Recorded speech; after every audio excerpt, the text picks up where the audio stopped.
Our next section is about deconstructing an evaluation, and we're going to invite Talia Powell to give us that training.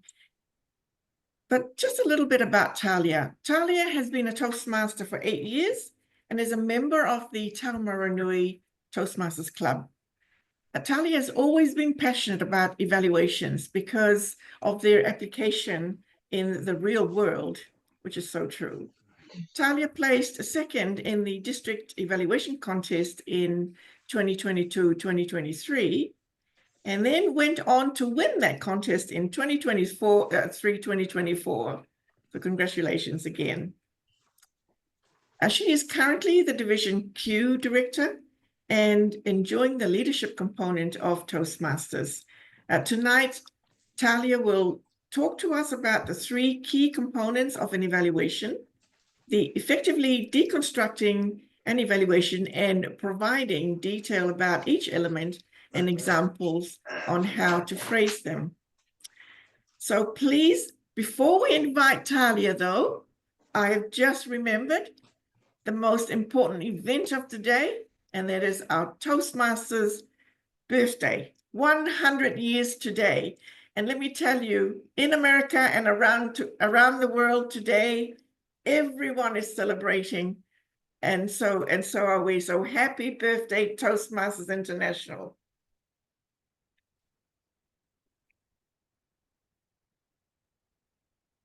So let us all now welcome Talia to show us how to deconstruct an evaluation. Please welcome Talia.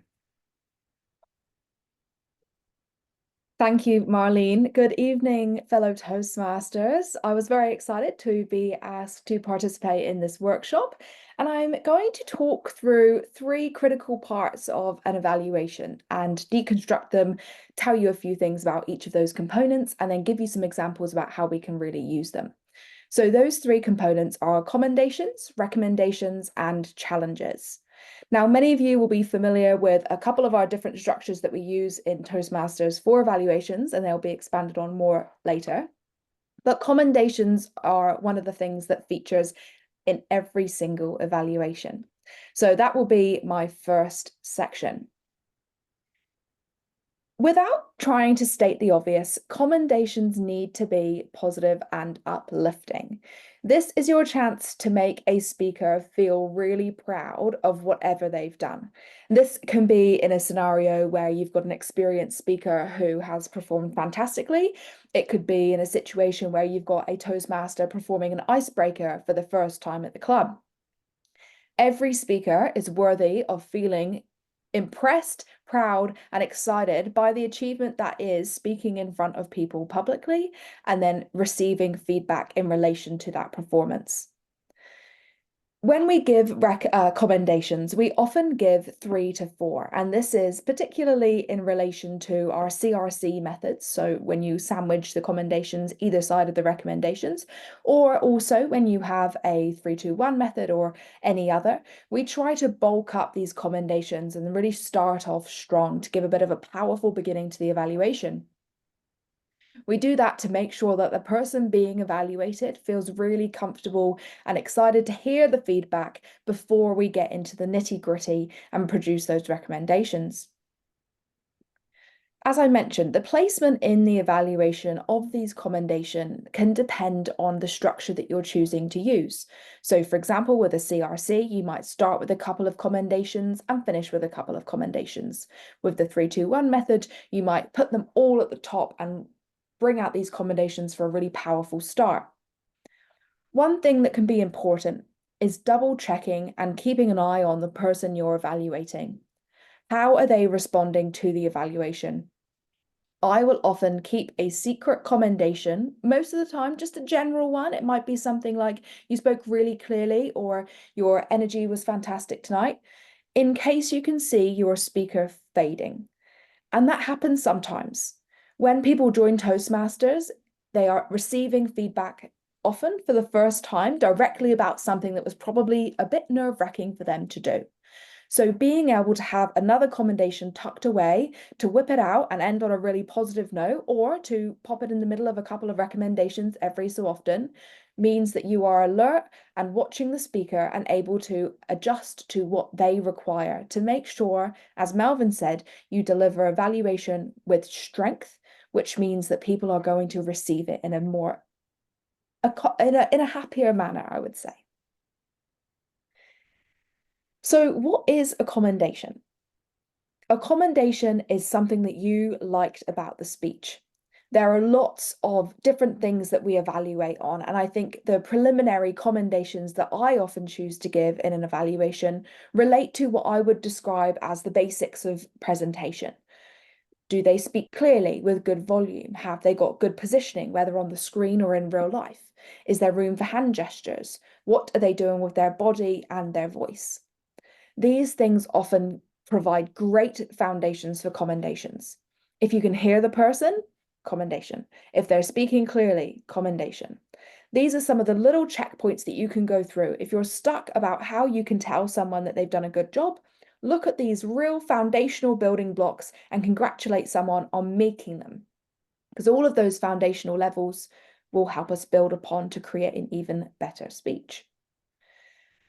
I've got a couple of examples of what commendations might look like.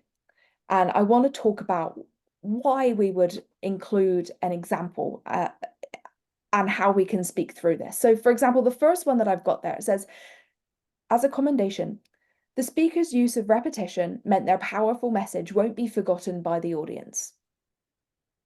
Now you can see here that the commendation here is the fact that the speaker used repetition.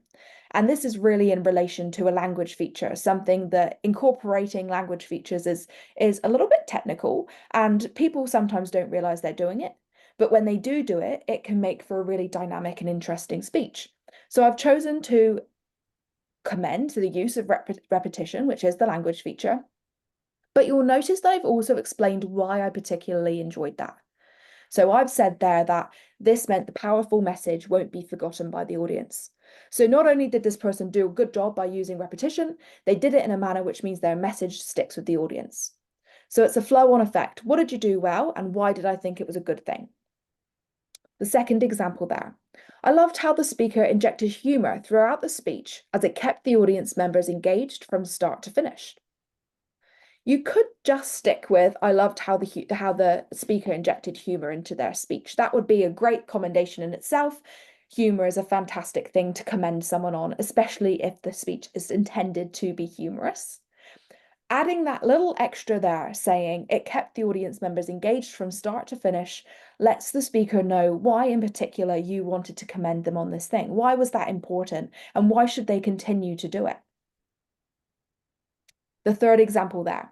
The speaker's use of hand gestures to emphasize particular words and sentences gave the audience a secondary visual level of communication. Again, a little bit more technical, but we start with a basic commendation. Great hand gestures. Why were they great? In my opinion, as the evaluator, the hand gestures were great because they emphasize particular words and sentences. The reason that that's quite a good clarification to a commendation about hand gestures is because sometimes when we use hand gestures, we can go all out. Some people love speaking with their hands. So it's nice to be able to commend someone on the fact that they've used hand gestures effectively, not just throw them in or use them to the extent that they become a distraction. Again, I've put in the example there, the fact that this was a positive thing for me is because it gives the audience a second level of communication. Often people forget why we use hand gestures or use them without really thinking about them. But thinking about what intentional hand gestures you could use as a speaker gives the audience a second layer of communication. And in my opinion, it's something that we can add into our evaluations to guide our speakers into doing what is useful and helpful for them in the future, to let them know why they should continue doing something that's worked on this occasion. The second part of a deconstructed evaluation is, of course, recommendations. Now, recommendations can be challenging, and I'm sure we've all sat through a Toastmasters meeting and heard someone deliver a recommendation which is a little bit of a sting. It's really hard to get the balance right. And again, as Melvin referred to earlier, it's really important to get that balance right when we're trying to encourage people to take on board feedback and learn from their experiences. So how do we give good recommendations? Well, obviously recommendations need to be helpful, but they need to be encouraging. The reason that I put encouraging there is because what you think someone should change is your opinion as an evaluator. It may or may not be something that the person wants to take on board. So it doesn't need to be doom and gloom. It doesn't need to be something that they absolutely must change right now or forever be a terrible speaker. We can phrase it in a way which encourages them to consider the recommendations and think about what they might want to change about their speech and move forward with in the future. Normally, we would give 1 or 2 recommendations so not to overpower the speaker with intense feedback. We put recommendations sandwiched in between some good stuff, whether that's a commendation or a challenge or 2 lots of commendations. The essential thing, in my opinion, when providing a recommendation is to tell the person why you would recommend a change, and then to provide an example of how they can incorporate that change. So if we look at a couple of the examples on the screen there, I recommend the speaker use vocal variation to add dynamic to the speech. They could do this by changing their volume to whisper the secret communicated and elevating volume at the punchline. The first part of that recommendation provides, in a really neutral way, a suggestion. I recommend the speaker, we're using third person there, so it's not personalized or too intrusive. Use vocal variation to add dynamic to the speech. So I'm saying the improvement would be the vocal variation. Why are we wanting to do it? It might add some dynamic to the speech. The second part of that example there is the mechanism for change. So why could we do that? So how could they do that? They could do that with a specific example here by whispering a secret that was communicated in the speech, or by elevating the volume for the punchline. Give your speaker a couple of ideas about how to implement the change you're suggesting.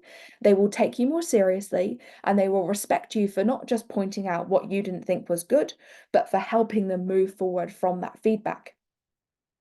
You can see the other couple of examples there as well. For example, here, the second one.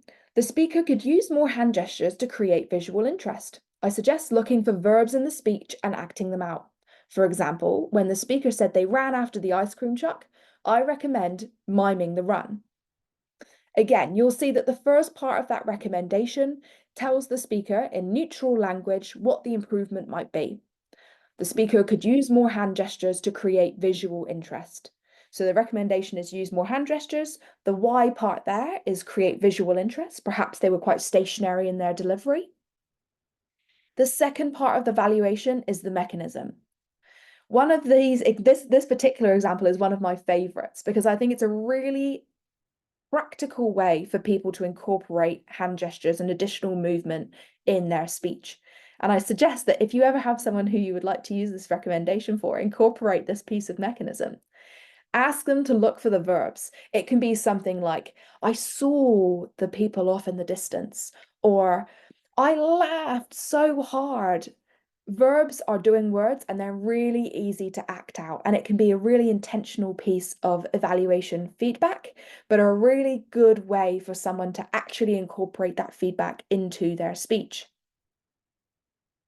The third example there, I heard the speaker use the filler ah on several occasions during their speech.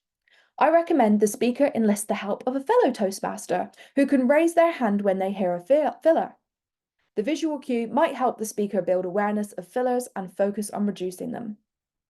Again, sorry to be repetitive here, but it will be good to keep it in our minds. The first part of that tells the speaker what the recommendation is, what the change is. Okay, we've identified that the speaker has used a few fillers. We've done it in a neutral way by doing a suggestion. What did I hear? It's not saying, oh, that you, Marlene, used too many fillers in the first part of your speech. The difference there is really real, right? You can tell why that example that I've just used with Marlene would maybe make someone feel intimidated, compared to if I said the speaker used fillers, and I would suggest that they try and reduce those. Nice and neutral language to help the speaker feel calm and receptive towards that piece of feedback. The recommendation here is a practical one, and it again enlists the help of a Toastmaster. Everyone in the room can understand why this would be useful. Of course, as soon as you see someone with a visual cue, you're mindful of your fillers and your attention is brought back into it. So when you give an example, when you give a recommendation in this way, helping your speaker learn about, well, how do I change that? It's all very well and good that I know that I've got lots of ums. That's why I'm at Toastmasters. I don't know how to do it. And you telling me that I'm doing it makes me feel a little bit intimidated. Ah, okay, we've got a suggestion here. We've got a solution. The Toastmasters are going to help me get to that solution. The final part of a deconstructed valuation is the challenge.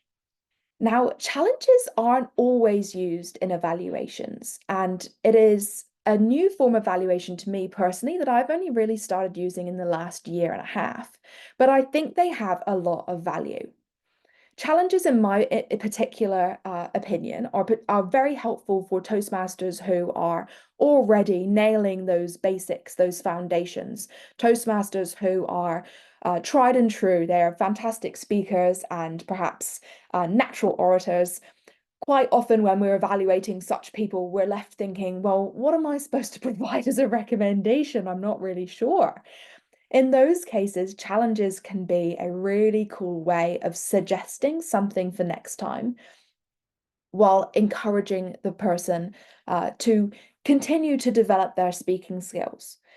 This is important because, as Melvin said, the quality of evaluations is really what keeps people at Toastmasters. We need to make sure that our experienced speakers are looked after in their evaluations as well. And even though that can be more challenging, providing a challenge is a way that we can all do that for every member of our club. That being said, challenges are also really fun for people who perhaps have a few areas to work on in a speech, and it would be too overwhelming to give them heaps of recommendations in one go. Remember from the previous slide, we normally give 1 or 2 recommendations for someone to work on at a time. A challenge can be a way of incorporating a recommendation which is really forward-looking. We're thinking about the future, and often it's beyond what we just see and hear. We can look to the purpose of the speech, the impact of the speech, how it made you feel. It doesn't have to be at that superficial or not superficial, I guess, that first level of foundation basics, which we talked about drawing upon for commendations and recommendations.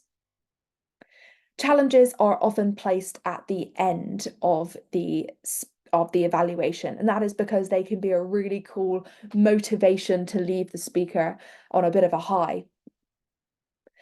I've got a couple of examples of what challenges might look like, because I don't think we often use them enough, or if we do use them, we often put one at the end. So it's harder to hear them as often as we do, for example, with commendations or recommendations in our normal club meetings. So you'll see at the first bullet point under my examples there. My challenge for the speaker is to incorporate a call for action. The speaker was so convincing in the presentation of the speech. I felt there was an opportunity to capitalize on the audience's interest and finish on a call to action. The reason that I would say that this is a particular challenge rather than a recommendation is because the speech would have been perfectly fine without it. In fact, I'm sure in this situation, I probably was thinking to myself, this is a scenario where you've heard a fantastic speech. They've obviously been convincing and persuasive in their purpose. And what else can we offer the speaker as a motivation to move forward for the next time? A call to action is a really good kind of challenge because it asks people to think about the impact they're leaving with their audience. What are we asking our audience here for? Is your speech reaching its full potential by leaving your audience members thinking, how does this impact me? And what sort of change will come about from this speech? Of course, such a challenge wouldn't be appropriate in all sorts of speeches. If someone was relating a personal story or it was more of a humorous narrative, this wouldn't be the right challenge to use. But You can see why it would be helpful or could be a useful inspiration for someone who thought about putting that speech into making that speech even more powerful and ending on this call to action. Another example of a challenge. The speaker's speech was a personal and connective one. I challenged the speaker to memorize the speech and do away with the notes. This would allow more opportunity for eye contact and would enhance the conversational style of the speech. This is something that we often see come out as a recommendation. Many club meetings I have attended and someone has recommended that we memorize the speech rather than using notes. I personally feel as though this is a really good opportunity for a challenge. That is because often notes are a security blanket for speakers, even if they're hardly looking at them. A challenge frames this idea as something that is, hey, get motivated about this. Let's be inspired. This is something you can shoot to the stars for. It's not got the negative connotation that recommendations often carry with them, even if we deliver them in that really neutral and encouraging manner. One thing about these challenges you'll see in the examples is that, again, they're offering an opportunity to, or a mechanism to improve. So for example, here, this has said, look, why don't you take away the notes? That would be the opportunity. And it's often also connected with a why. And the why in that example was increase the eye contact, conversational style. It'll enhance your speech even further. The third example there. The purpose of the speaker's speech today was to persuade, and I believe they achieved that purpose. I would challenge the speaker to consider how this speech could be adapted for a Level 5 project. The foundations are there for a question and answer or a discussion panel session. This kind of challenge to me is important because, again, it's forward thinking. We're looking at how can we help this Toastmaster use this speech to continue their Toastmaster journey. It's not a recommendation because, again, I've acknowledged the speech was supposed to be persuasive, and it was, so they've achieved that. It is a challenge because it encourages them to move forward with the speech. How can we adapt the speech for Level 5? They've obviously done a fantastic job. Is there a way that we can make this into a question and answer session or a panel discussion? I'm challenging the speaker to think about what next comes for them in this little Toastmasters journey. Of course, being a Toastmaster means we want our clubs to do well and we want our divisions, districts to do well. So by keeping these challenges at the forefront of minds during our meetings and exposing people to them early, whether or not they're receiving them, they're still hearing them. And that's what's important because they will hear a speech, hear a challenge, which is to make a call for action, put down the notes, or think about how they can use a speech for a Level 5 project, and immediately consider whether any of those things would apply to them. So not only with a challenge are you motivating the person that you're evaluating, you're also motivating the other people in the audience and the other Toastmasters listening in. So a quick summary, we've got commendations, positive, really good foundational blocks that we can use to make sure that people know what they're doing right and know why we think they're doing it right or why they've done a good job. We've got recommendations, which should be delivered in neutral language. They're encouraging. They're not a chance for somebody to be ripped into or be made intimidated by. Provide the mechanism. Tell people why you think the change could be needed and how you think you can implement the change. Don't leave them hanging. And finally, of course, challenges. How can we make sure that we're looking forward? How can we encourage speakers who perhaps have a few recommendations available in your mind as an evaluator? How can we make sure that the evaluation still has impact and still encourages them and motivates them to move forward? Thank you all. I shall pass back to Marlene.